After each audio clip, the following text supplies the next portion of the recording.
Welcome back to the swamp. Today's tutorial is a Pride Lovebirds acrylic painting. It features two little birds snuggling in front of the morning sunrise, which just happens to represent the transgender pride flag. I took this reference photo one morning when I got up to go to work, and I was struck by the yellow, pink, and blue sky and thought it would be great to turn it into a painting to celebrate during Pride Month. Let's get started. The materials needed for this project are a canvas. The one I'm using is 10 inches by 12 inches, but you can use any size that you like. You'll need acrylic craft paint in the colors of the trans flag and also black and white. For brushes, I have a 1.5 inch wide chip brush and just a pack of craft brushes that are assorted sizes. You'll also need a pencil, a jar with some water, paper towels, and something to use as a paint palette. So we're going to have our canvas in the horizontal orientation, or landscape mode, whatever you'd like to call it. And we're going to start off with our just off-white colors called antique white. And when you buy craft paint in little jars like this, make sure you shake them. It's always good practice. Even though the paint is new to you, doesn't mean it's new. It could have been on a shelf or on a truck or in a warehouse somewhere. So just always make sure to give your paint a good shake before using it. So we're going to start by putting a bead of off-white right across the center of the painting. And we're going to do the same with our cherry blossom pink. Again, shake it up. We're just going to add another bead directly onto the canvas, one above the white and one below it. And the same process again for our tropical blue. One bead at the top of the canvas, one bead at the bottom. Don't worry too much about how much paint this is. The blending process is very forgiving. If you've put too much, you'll just swipe it off. And if you need more, you can add it on again later. Just get some paint on the canvas. And once we have our stripes, we're going to take our 1.5 inch chip brush and just spread the paint around to cover the canvas. Don't mix the colors yet. We're going to get the canvas covered with paint first. So we'll start with our lightest color.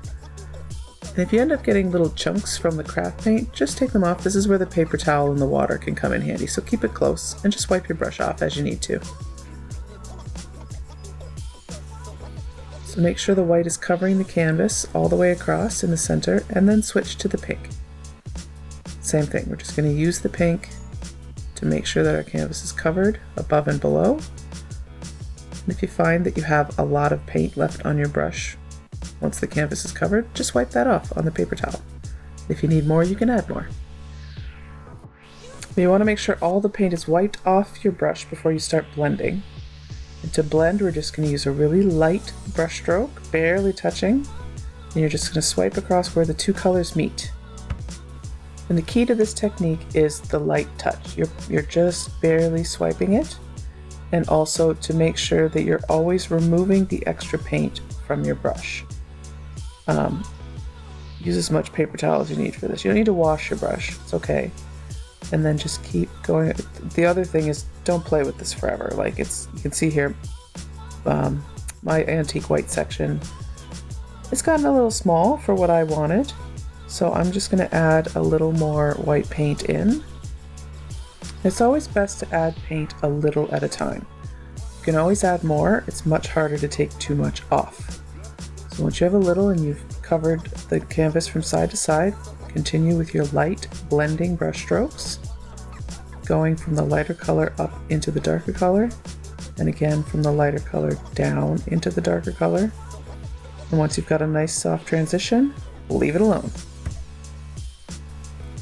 Now the blue transition is going to happen the exact same way. We're going to start off by wiping all the extra pink and white off the brush, and then spread the blue out so we have full coverage on the canvas. And the thing about the blue pigment is it's going to be very dominant, so you want to take as much extra paint off of this section before you start blending as you can. You're only going to need a little bit to get the blend to happen. Same thing for the top blue section. Just going to spread the paint to get full coverage from side to side, taking off as much extra paint as you can, wiping your brush until we have full coverage before we start blending.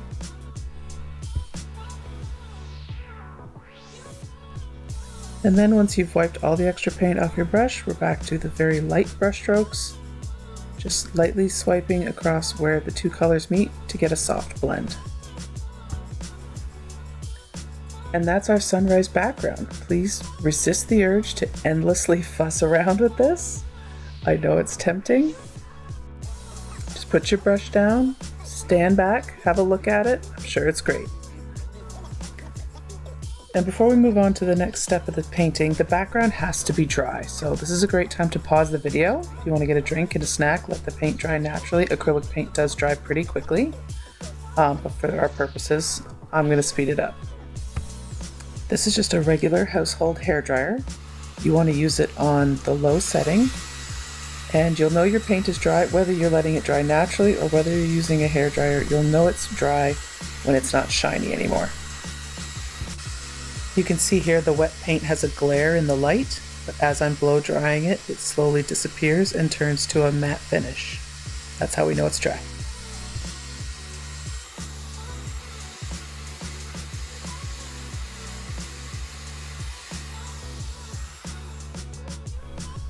Now that our painting is dry, we're going to draw in some reference lines to help us put in the background trees. We're going to take our pencil, and our horizon is going to be in the center of this white section. And then the opening in the middle where the sun's going to rise is going to be about 2 or 3 inches. So you're just going to take a pencil and on one side draw a curved line down to the one side, and then leave a gap in the middle and draw a curved line to the other side. These do not have to match. They shouldn't match. Nature doesn't match. And they just need to be really light. You just need to be able to see them enough that when we paint it on there with the black paint, you can use it as a guide. And then we're going to take our black craft paint, and after giving it a shake, squeeze a little blob out onto any kind of palette. I have a little plastic palette. You could use a paper plate. You can use a real plate. You can use a piece of cardboard. Anything will work. And then from your pack of assorted craft brushes, choose one that is wide and flat. This one happens to be 1/2 inch. The size doesn't really matter. What matters is that it's flat. Then we're going to load both sides of the paintbrush. The thing here is that you want to load it like this so that the paint really gets into the bristles. It doesn't just sit in a lump on one side of the brush. So now we're going to use the brush. We're just going to trace over our reference line.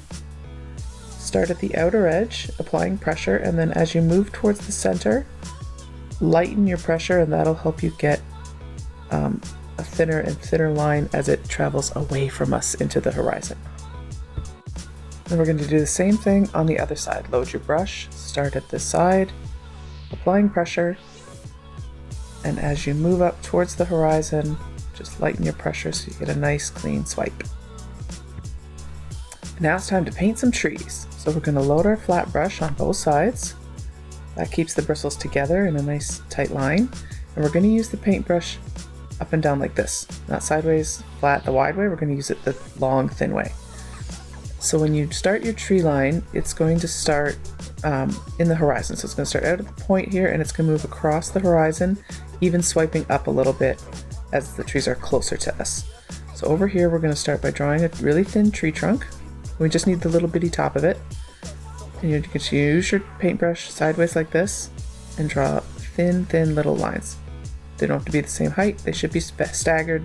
The spacing between them should be staggered. Everything's very random. It's nature. And then using the corner of your brush, just tap little blobs along the tree trunks that you just drew. Again, keep it random. Trees are random. And then you're just going to repeat this process for all the little treetops that you started. Just making random blobs. Make sure to leave some room in between them for the light to shine through. And naturally, as you go down and you fill more in, they're going to start to overlap each other. And you don't have to go down the canvas, you don't have to do the tree all the way down to the line, because eventually they are going to overlap so much that it's just going to be solid black. So for now, we're just worried about the tops where the light's still shining through. So you want to just keep adding trees in the same manner. Draw a tree trunk and then add blobs, and you can space them out however you like. Like Bob Ross says, this is your world, you decide. The only rule to follow really is to make sure that the tops of the trees stay above the horizon line. So, because these trees are closest to us, naturally their tops would be higher than where the land ends far away from us. So keep that in mind. Once we have enough of our closest trees, we're going to do some mid-range trees. So they're a little further away, they have a little less detail. And to achieve this look, you just keep your paintbrush in the up and down position and you just do little swipes up. Try to keep the treetops random still, just little up and down swipes.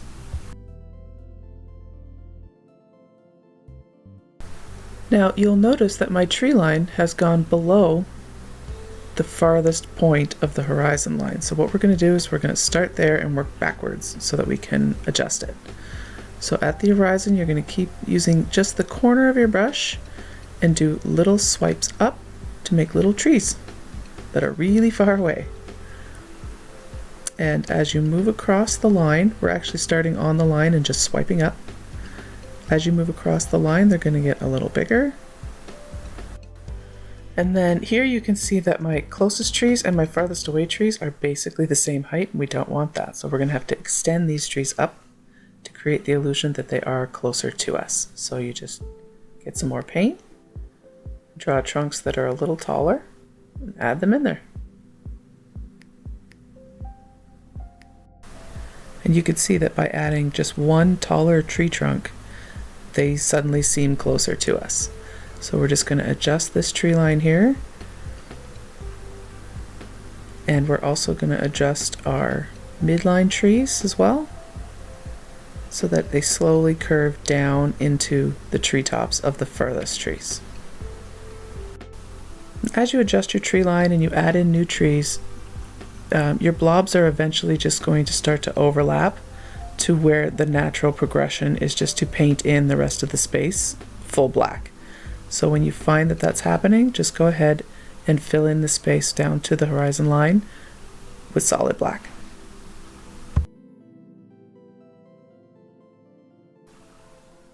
So as I fill this in, you can see how it creates the look of a thick forest. You can also see how my middle trees are way lower than my faraway trees. So I'm going to have to adjust that tree line. To do that, I'm going to start at the faraway trees and come backwards. I'm also going to switch to the smaller brush. So I'm going to get this one's the number 3 brush from in my little collection of assorted brushes. But it's basically just a detailed brush. It's a round brush. So you want to load paint into it. Again, roll the bristles around, get the paint in them, not just sitting on them. And this is the same brush stroke. We're just going to start at the line and brush up. And that's going to create the point of trees that are far away. And we're just going to work our way back across, keeping the tops of the trees straight across the horizon. And eventually I'll end up over top of my middle trees, and that'll make that tree line taller. So just remember to stagger the heights of the trees, stagger the spaces in between the trees. And if your trees ended up in the right place on the first try, that's excellent. Sometimes I get so focused on brush strokes and technique that I forget to keep an eye on composition. It happens. This just goes to show you that it can be adjusted. It's not a big deal. We're having fun. Just get paint on the canvas. There are no mistakes in art. So as you bring your tree line over, if you want to add some more detailed trees for the transition, that's great. But as you can see, that natural progression into just pure black will happen. And then we can just fill in underneath our medium trees. And that'll be our left side horizon.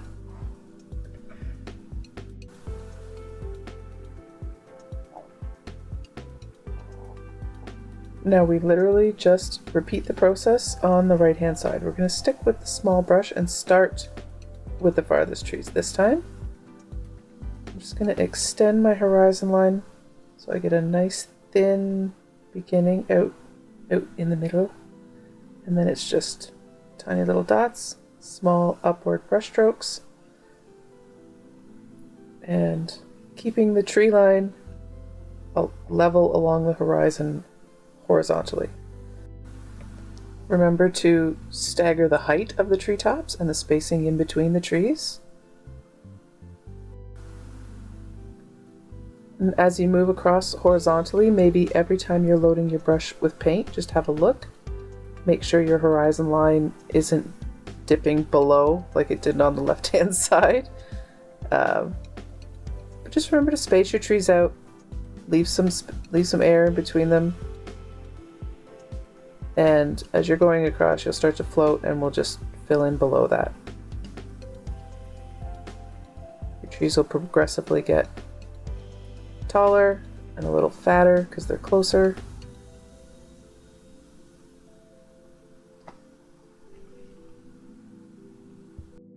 And we'll just keep working our way over to the right until we feel like it's time to progress to the medium detail trees.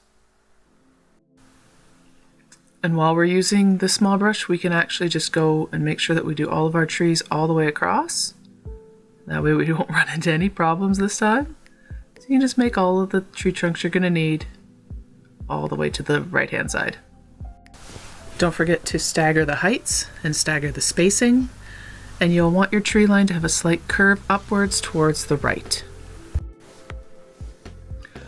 And for the medium trees on this side, we're going to do the same technique that we used on the close trees for the left, but we're going to use the smaller brush. And what that's going to do is it's going to make the details finer, which will make them seem further away. So it's the same, you just add blobs to your tree trunks, keep them random, leave space in between. Naturally they will blend together as you move downwards. Just decide how many trees you want to be your medium section on this side.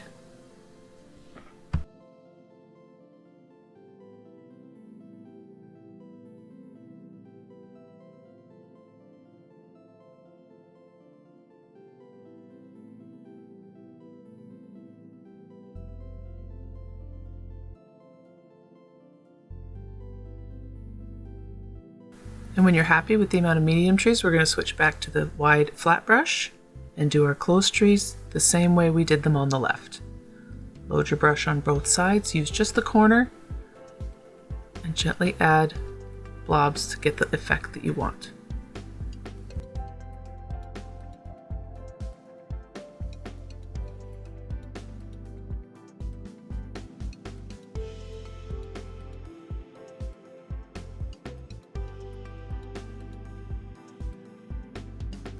And once you hit that natural progression where they all sort of blend together, just fill in the bottom with solid black.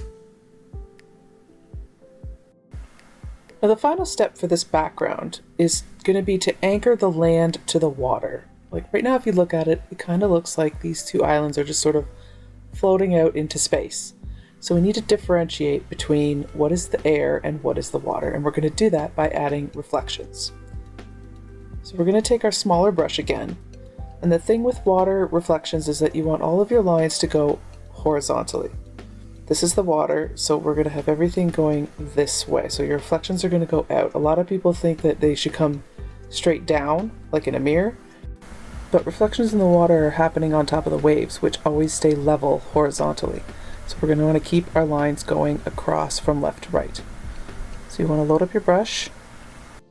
And starting from the center, we are going to leave a section of trees with no shadow, just because they are so far away we wouldn't see it, and that helps to reinforce the visual that they are way in the distance. So we're just going to paint horizontal lines up to the shoreline. You want to leave a little space so that your shoreline stays defined, and you're going to use your treetops as a guide. Like this tree here is taller, so I'm going to work on making my horizontal lines naturally get a little longer towards that tree, because that reflection would come out further into the water right in front of it. So that helps. If you use your tree line as sort of a guide, and then make your horizontal lines sort of mirror that tree line. So you can see as the trees are getting taller here, my horizontal lines are getting a little longer. And you can fill in a little bit so that your shadows do touch the shoreline, but you want it to stay defined. So as you're moving along your shoreline, just make sure to use a light touch. You can always go back and put more color in to make it darker. You just want nice thin lines, and as you're getting closer you want to leave some space in between them, because the waves that they would be on that we're trying to replicate, the waves would be getting visually bigger, so you would be able to see spaces in between them. So we're just going to keep adding very thin light lines all along the shoreline, getting longer as the trees get taller. And you can go back and add in extra in the spaces if you think they look too far apart. But you can see it's a very light touch. It's always easy to put more in. Start light. The light touch also leaves the little gaps that would happen on the surface of the water. It wouldn't be a solid line, it would be all choppy. This is also where if you feel like you don't have a steady hand, that actually works in your favor. These shadows are on top of ripples, so they shouldn't be a perfectly straight line. There should be a little wiggle to them, so your shaky hand is working in your favor right now. So as we get closer to the front, you can see the gaps in between the shadows start to get a little bigger, the waves get more defined. And just keep an eye on the treetops, that your distance out from the shoreline is matching the height of the trees.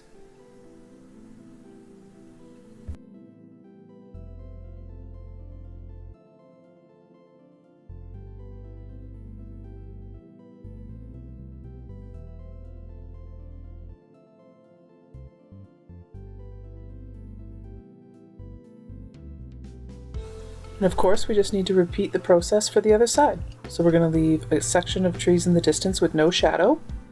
We're going to start with very small shadows, just barely touching the shoreline, keeping the shoreline defined.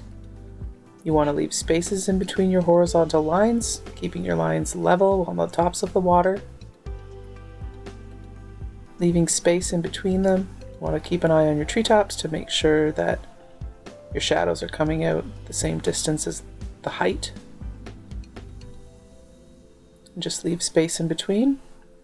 Keep moving towards the front, making your shadows longer, leaving gaps as there would be on top of ripples or waves in the water.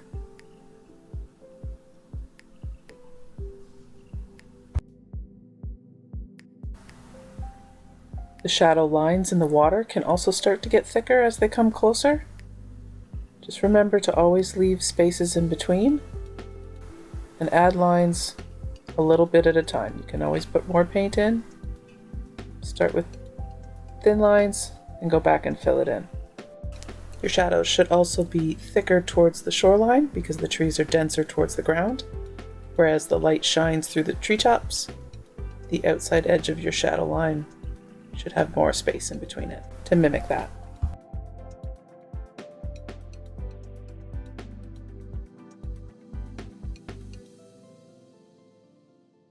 And that's our background all completed.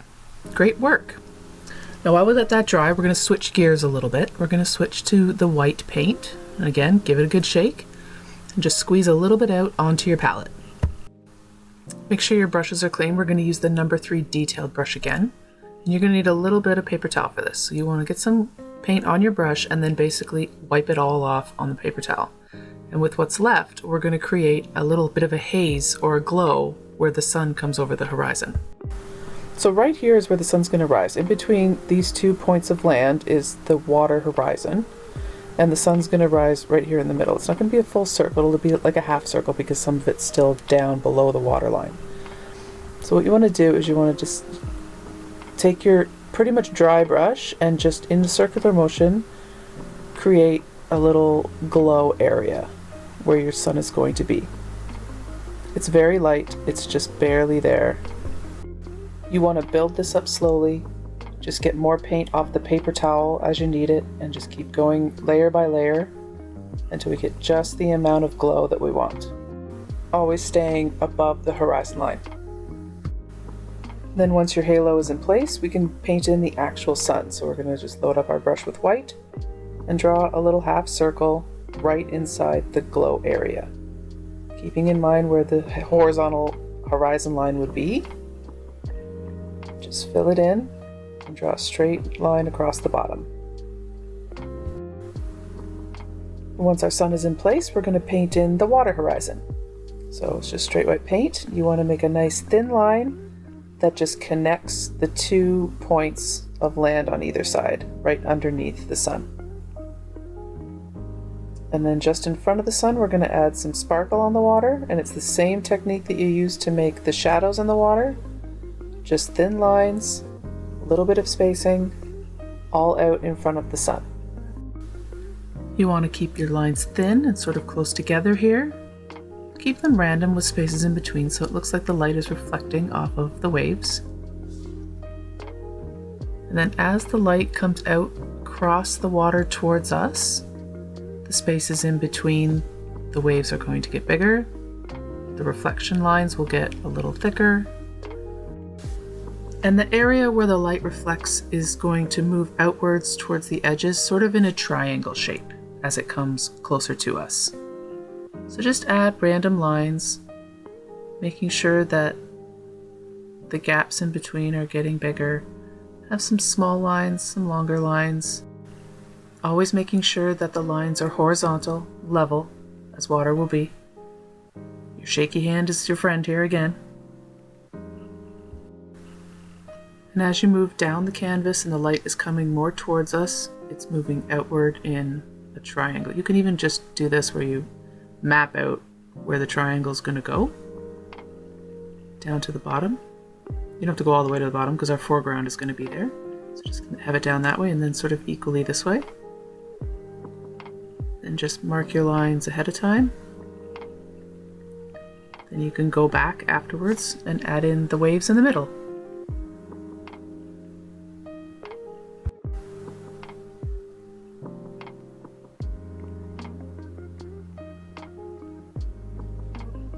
And as you're drawing in the lines that are coming a little closer to you, you could even give them a little bit of a wiggle as if it was a wave. Don't get too crazy with it. This is supposed to be a calm lake, so the waves wouldn't be too choppy. Just a nice little bump helps to give the illusion that it's water.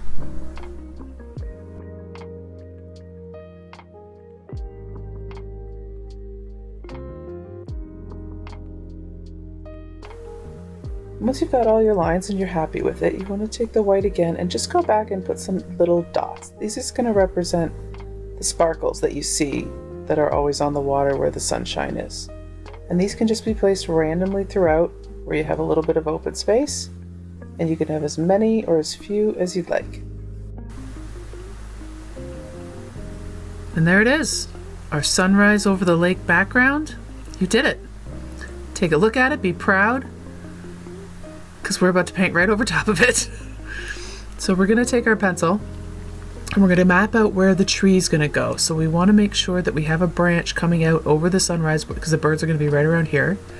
So we want to make sure that our branch extends out past that. So we're just going to go over here somewhere, wherever you feel is good. We're going to draw a line where our branch is going to go, and then it's just going to curve down into the tree trunk right off the bottom. And that's one side of our tree. And then just for reference, we're going to make the other side of the tree trunk. So we're just going to go up, not in a straight line, trees are not straight, and just have a branch go off the canvas somewhere above the background tree line. And now we just have a general guideline while we're painting. So we're going to start by painting the feature branch out over the water. We're going to use the 3-inch detail brush again. And you're just going to start with a very light touch. That's how you get the thin branch, and then as you move down the branch, just start to apply more pressure with your bristles, and that's going to cause the branch to get thicker. Again, branches are not straight, so every little wiggle just makes it look more like a real branch. We're going to use the same technique as we add twigs to this main branch. So decide where you want the twig to start. Start with light pressure, and as you move towards where it's going to meet the big branch, just apply more pressure so it gets a little thicker. The great thing about the wiggly line is that it kind of gives you an idea of where to place these so that it would look the most natural. So where a twig would happen in a tree is at a bend. So right here, you see a little nub right there, that's where a twig would naturally grow out. So it's a good indicator. Keep in mind that your birds are going to be up there, so try not to put anything in front of where they're going to go. But if you need help deciding where a tree branch is going to be, look for natural wiggles in your original line. When you're choosing where to put your branches, try to remember that each branch is going to have a little cluster of leaves on it. So you can use that to sort of decide where leaves would be beneficial in making the tree look full. You can even add little twigs to this secondary twig, just so that you can have a couple of leaves in there to help fill out the treetop once we get going. And then just use your guideline, your pencil guideline, to draw in the outer shape of the tree trunk. Again, wiggle it. Tree trunks are not straight. They have lumps and bumps. It makes it look more realistic. And then just use your pencil reference line to make the other side of the tree trunk. Don't worry too much about the bottom of it where it goes off the edge of the canvas. We're going to be putting foreground there later anyway. And then starting at the side of the canvas, same technique, start with a light touch and slowly add more pressure to get your branch and then have it meet up with the top of the trunk that you just drew in. And then the natural bumps that happened while you were drawing, use those as places to put twigs. And you can do twigs the opposite way. You can start on the trunk with pressure and then slowly release pressure as you go out to get a thinner line. You can mix it up, do it whichever way is most comfortable for you. Just use the natural, whatever occurs while you're making branches, use that to kind of help you decide where to add twigs and more branches, where things should connect, until you get a nice full tree canopy. Also, while we're working on the canopy, really try to focus on where the branches would be beneficial to make it look like a nice big full tree. Don't worry so much about where these fat branches are going to meet, like where they meet the top of the tree trunk. We're going to deal with that later once we've got them all drawn in. For now, just worry about getting a nice spread in the sky, that they all have enough support twigs so that when we put leaves on them later, it looks like a nice full tree. And just have fun with this technique. Work on the technique of using pressure, trying to see where natural little bumps happen to give it extra little twigs. Just have fun with this.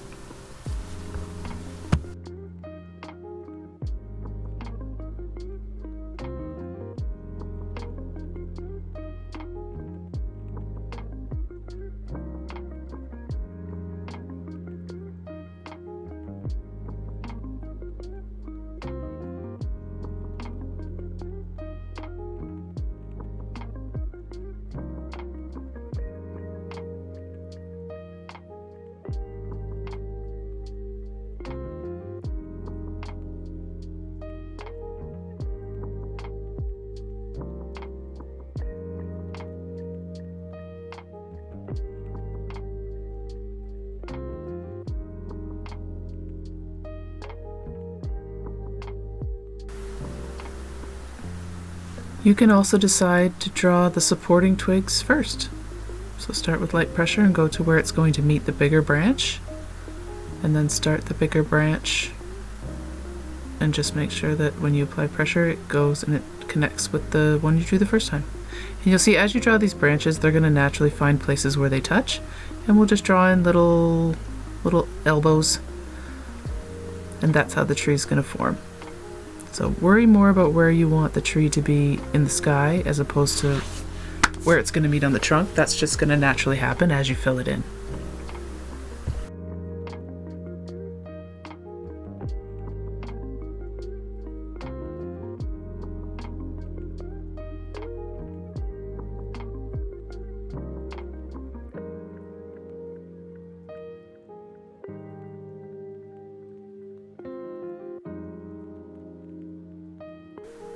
As you get to this section of the canopy, always remember that your birds are going to be on that branch right above the sun.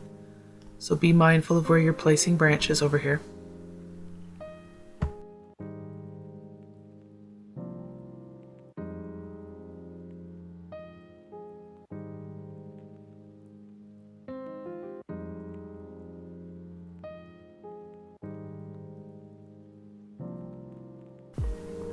So once we've made all of our main branches and we've got all of our smaller sticks and twigs drawn in to make a nice full canopy top, we're going to connect those main branches to the top of the tree trunk and to each other. So you just want to draw in a nice curved elbow section in the middle there, and then once those are all connected you can fill in the rest of the tree trunk with pure black. This is also the time to sort of lean back and have a look at the tree overall. I'm seeing that my trunk in the center here is a little thin, so I'm just going to bring it out a little bit so that it looks more sturdy in the middle. You can adjust your tree any way you like. Just have a step back a little bit and see how it looks, see what it needs.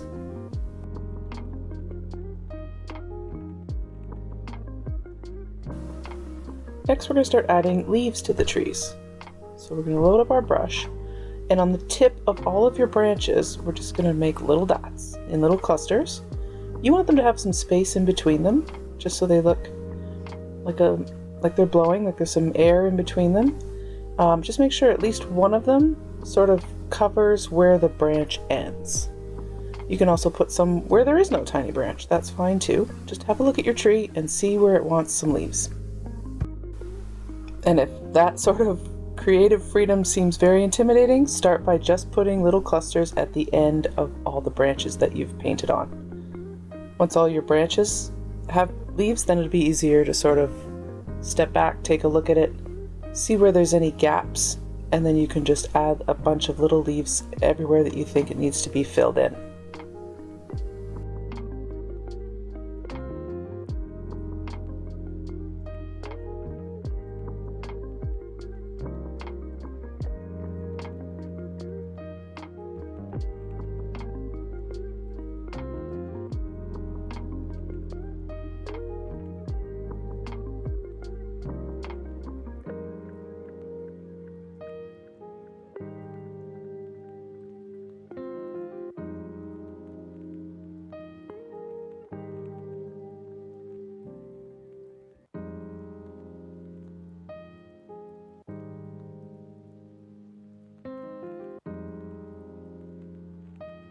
So here you can really see where the leaves should just be freeform and loose. They should be different sizes. They should overlap each other once in a while. Some could be out floating on their own as if they're on a little twig we can't quite see from here. It's all very loose. And then when you get the tops of the trees filled in, like at the end of the branches, then you'll be able to see what I'm talking about. Like down here in this space here, there's a lot of space, so I'm just going to put a couple leaves. I'll fill in this branch, and maybe a couple more go down here. It's just like that. Just where you think that there's a lot of open space in between branches like this, throw a couple leaves in there. Fill it out.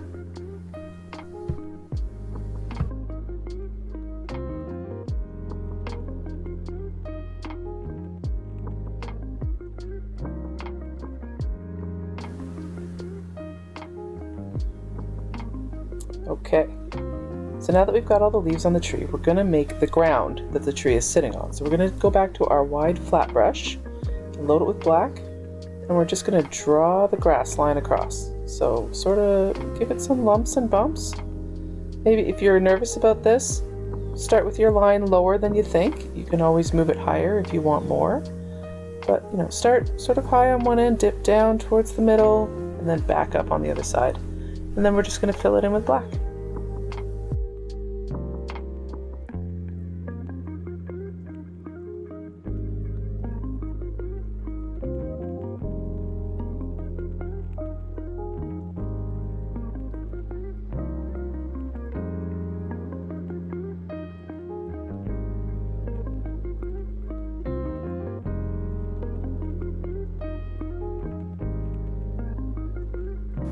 Okay, now that we've got the ground all filled in, we're going to put in some blades of grass to just give ourselves some depth in front of the water.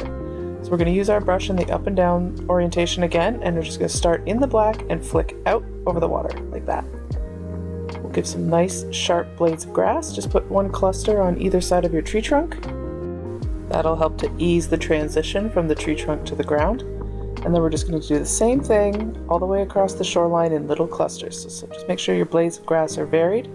Make some taller than others. You can make some thicker than others. We're just going to do some big clusters, some little clusters. Make sure some of the blades crisscross. Keep the spacing between the clusters varied. You don't want them too close, you don't want them far apart, but you also don't want them at the exact same interval all the way across. Keep it random. And remember, just keep backing up. Look at the whole thing, see where the grass wants to be. Once you're done your clusters, if they seem a little too forced or you think it looks just a little too perfect, you could go in and just put some tiny little grass in between them. That'll help add some interest, and it also helps to sort of soften that straight shoreline Just sort of break up the solid black straight line that's going across. Make it look more natural. Okay, there's our completed scene, and the only thing left to do now is add the two main characters. Now we're going to sketch them on here in pencil first, don't worry, and you can even practice on a separate piece of paper if you want until you get the hang of it. And when you do draw on your canvas, draw very lightly. That way if you need to erase it, it's easy. We've come this far, take your time. I'm going to show you what to do. So the beautiful thing about silhouette is you just need a general bird shape. So what we're going to do is we're going to draw a half a heart, like that. And then at the top of the half of the heart, we're going to give him a little beak. Like that. And then under his beak, we're going to give him a little belly. And then below the branch, we're just going to do a little triangle shape for his wing, and then give him some tail feathers. There's one bird, simple. So we're going to start the other bird's beak because they're snuggling, so you want it to be close. And then we'll fill in their little head, so just a round shape, and then give them the back of their body and their belly. And then same thing, below the branch, make sure they have a little closed wing, and then some tail feathers. And that's your birds. You can fuss around, sort of change the roundness of them until you're happy with it. And it turns out my camera was not recording while I was painting them in, so I'm just going to tell you about it while I show you the result. So you want to use the smallest brush you've got. Go in your package of assorted brushes, get the tiny one. Basically, you're just going to draw over your pencil lines with black. Go slowly, take your time, and then once you've got the outline, just fill in the middle, and then you've got two solid bird silhouettes. And then the last step to finish this painting, and if it's going in a frame, you don't have to do this, but I like to finish the edges. So you just take black paint, and I just kind of paint along around the whole thing. It just kind of covers up the areas that don't have paint on them. And if you're going to be hanging this directly on the wall, it sort of just gives it a great finished look. So just take your black paint, you can choose any color, it doesn't have to be black, and just paint around on the sides of the canvas so that they look finished. And if freehanding this line makes you nervous, go slow, take as much time as you need. You could also mask off the front of the painting with painter's tape, but I'll show you a little trick. So if you come up here with your pinky finger, put your pinky finger on the back of the painting where the wood is. Place your brush on top where you want it to be and sort of lock your hand in position, and then just slide your pinky finger along the back of the painting, and it'll keep your brush right where it needs to be so that it doesn't slip forward or backwards. Now if this freaks you out, I understand. You can paint the edges however you feel comfortable painting them. You don't need to master this on here. It's just a little trick that I've learned over time. It takes practice. But give it a shot, you never know. And there we have it, our completed Pride Lovebirds painting. I really hope you enjoyed this tutorial. If you did, please consider giving it a like and subscribing to the channel, it really helps. If you make this painting, I'd love to see it. Please tag me at Swamp Doll Studio on your social media. And if you have any questions, just leave them down in the comments and I'll be happy to help. Thanks for watching, see you soon.